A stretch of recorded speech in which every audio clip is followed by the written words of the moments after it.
What's going on, everyone? It's your boy Joe, Special back with another video. This is actually a little bit of a random chat, or you know how I do my random chats. This is another one for the Nintendo Switch, obviously formerly known as the NX, but now it's a Switch now. Yeah, I just wanted to talk about a few different things I think would be nice. It's a little bit like a wish list. I haven't really done a wish list in a while, so this is kind of me doing one of those off the cuff kind of things. Let's just jump straight into it. A few different features I was thinking of in terms of Switch capabilities now that we have a little bit more solid details. Um, Definitely based on the fact that it's a gamepad or portable portion or whatever you want to call it. Gonna need some good battery life on that thing. I heard there was a rumor about of 3 hours, but I find that very hard to believe.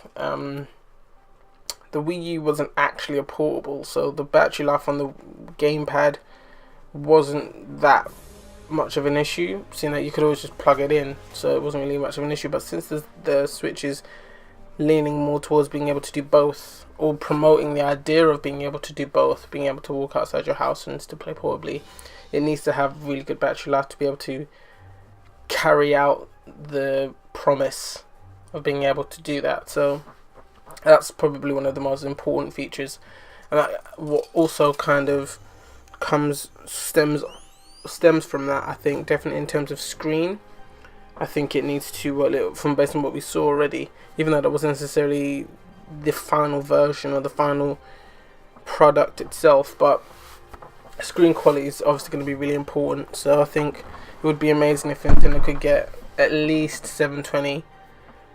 I mean, I doubt it would be Super AMOLED like 1080p, but it would be cool. Obviously, that will put the price up, but we'll just have to wait and see. I mean, that's, like I said, still a wish list, so it's not exactly this is what the Nintendo must do. It's more like that would be nice.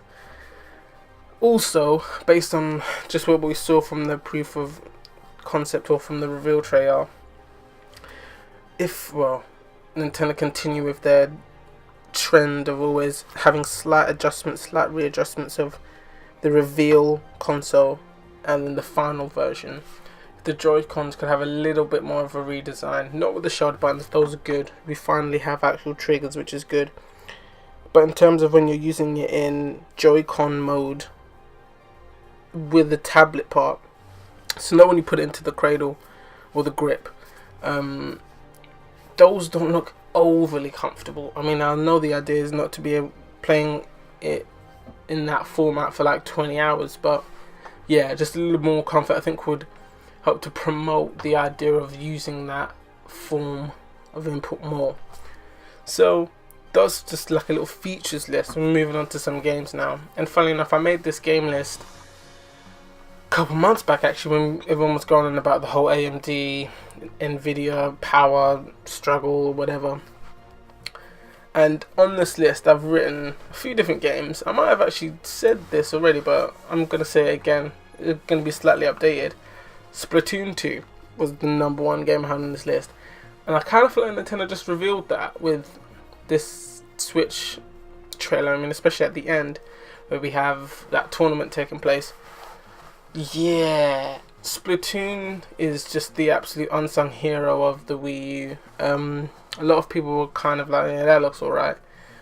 I might pick it up, but it turns out to be one of the best games in the entire system to date. So yeah, that would definitely be on Nintendo's priority list to make a sequel to that. I mean, if you've created this new IP, this new franchise, and people are loving it, it only makes sense to make more. So hopefully with this update and upgrade in power and performance for the Switch, we can get an even better Splatoon. I mean, Splatoon's already good, but Splatoon 2, they can do even more. So yeah, that would be really amazing.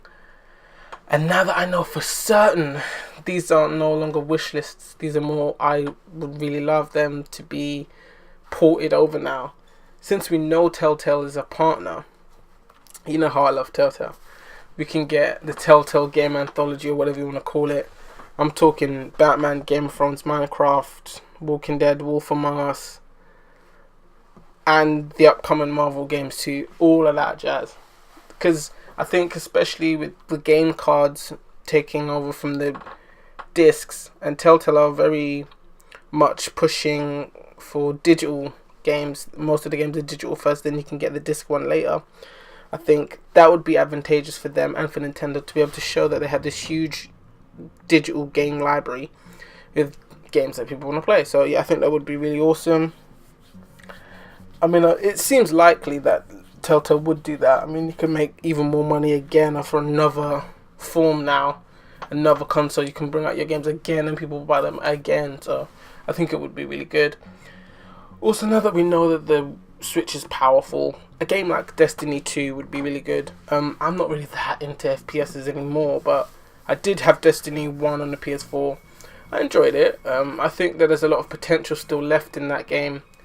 So I think with the sequel, it would be good to just be able to have it on all console, or the main 3 consoles, to be able to say, look, now you've got an even larger customer or fan base, being able to have it on Nintendo, Sony and Microsoft.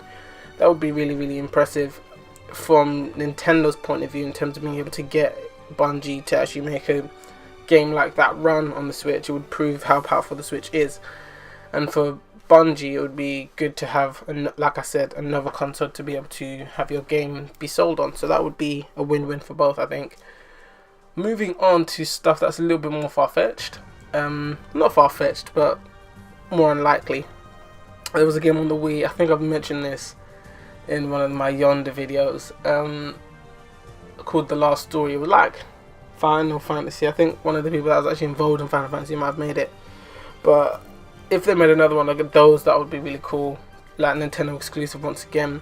I think there's a lot of games from Japan that hopefully will get, if it was, I mean, it was hinted at, but I'm hoping it's true with the Switch, that it will be region unlocked, or we won't have a region lock. So hopefully we can get a lot of those games that we missed out on from across the pond, so to speak. I think that would be really cool. Once again, showing Nintendo unlocking the doors, unlocking the chains from a lot of things that they used to hold back from, that they wouldn't necessarily bring to Western audiences for whatever reason. But now, I think the Switch can really open up this whole idea that Nintendo are being open with a lot more than just opening up to third parties in America, but also from their homeland too, to be able to bring games that are doing well over there, but they might not think would do well here. But they, I mean, it's best to give it a chance. I mean, at least give us the option, you know. That would be cool.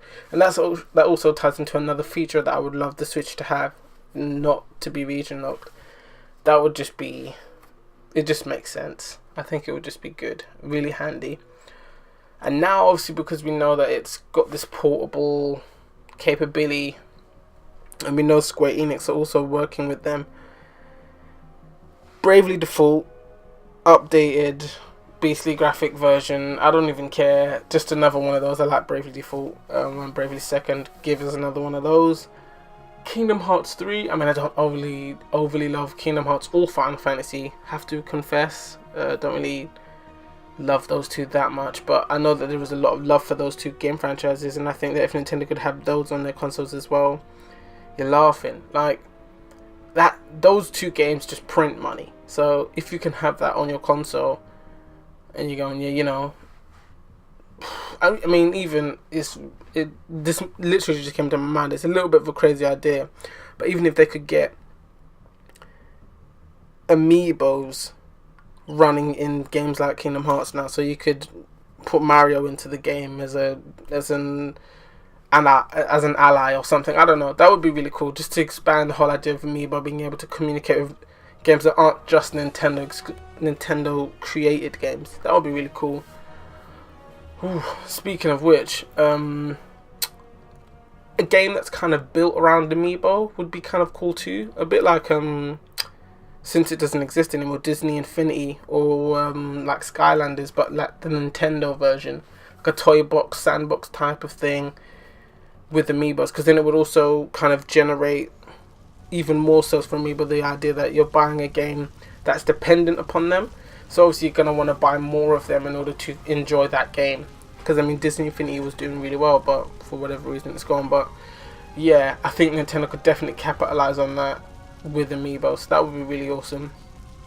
And now that we also know that WB and Bethesda and Epic are involved, games like, and EA even, games like BioWare, games like BioWare, games like Call of Duty, that's Activision, Call of Duty, Mass Effect Andromeda, Fallout 4 and Skyrim. It just makes my head spin about all the different opportunities that Nintendo have at their fingertips now. But those are just a few literally random, just came to my head thoughts. You let me know what you think, man. Hit me up in the comments, share, like, subscribe, and you know what to do with these videos, man. Give me that thumbs up. Hit me with that comment. Wait, I just said that. Anyway, I'll catch you on the next video, man. In a bit, son.